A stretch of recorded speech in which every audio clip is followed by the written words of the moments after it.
সোনামণিরা এখন আমরা শিখবো বিভিন্ন গৃহপালিত প্রাণীর নাম। তাহলে চলো শুরু করি। সোনামণিরা এটা হলো ডগ। ডগকে বাংলাতে বলে কুকুর। কুকুর খেলতে আর দৌড়াতে খুব ভালোবাসে। সে তার মালিককে সব সময় নিরাপদে রাখতে চায়। সোনামণিরা এটা হলো কাউ। কাউকে বাংলাতে বলে গরু। গরু শান্তভাবে ঘাস খেতে পছন্দ করে। দুধ আমাদের শরীরকে শক্তিশালী করে।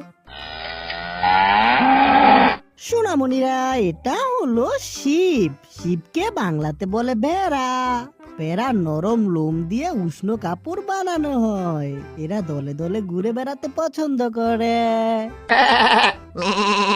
সোনামণিরা এটা হলো ক্যাট। ক্যাটকে বাংলাতে বলে বিড়াল। বিড়াল চুপচাপ নরম পায়ে হাঁটে। সে গড়গড় শব্দ করে আদর চায়।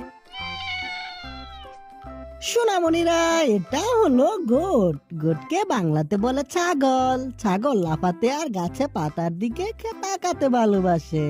এদের দুধ খুব উপকারী হয়। সোনামণিরা এটা হলো এলিফ্যান্ট। এলিফ্যান্টকে বাংলাতে বলে হাতি। হাতি তার লম্বা সুর দিয়ে পানি ছিটাতে পারে। সে জঙ্গলের সবচেয়ে বড় ভূমিও প্রাণী। সোনামণিরা এটা হলো ক্যামেল। ক্যামেলকে বাংলাতে বলে ওট। ওট মরুভূমিতে অনেকক্ষণ পানি ছাড়া থাকতে পারে। তার কুজে খাবার জমা থাকে। সোনামণিরা এটা হলো বাফেলো। বাফেলোকে বাংলাতে বলে মহিষ।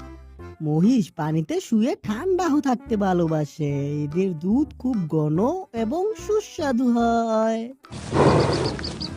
সোনামণিরা এটা হলো হর্স। হর্সকে বাংলাতে বলে ঘোড়া। ঘোড়া দ্রুত দৌড়াতে পারে এবং রাইডে ব্যবহৃত হয়। তার লম্বা কেশর তাকে আরো সুন্দর করে তোলে।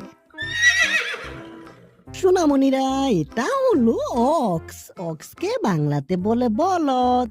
বলদ মাঠে চাষ করতে সাহায্য করে। সে ধীরে স্থির আর খুব শক্তিশালী হয়। সোনামণিরা ভিডিওটি কেমন লাগলো? ভালো লাগলে অবশ্যই লাইক করে দিও আর বন্ধুদের সাথে শেয়ার করতে ভুলো না। দেখা হচ্ছে পরবর্তী ভিডিওতে। Bye bye.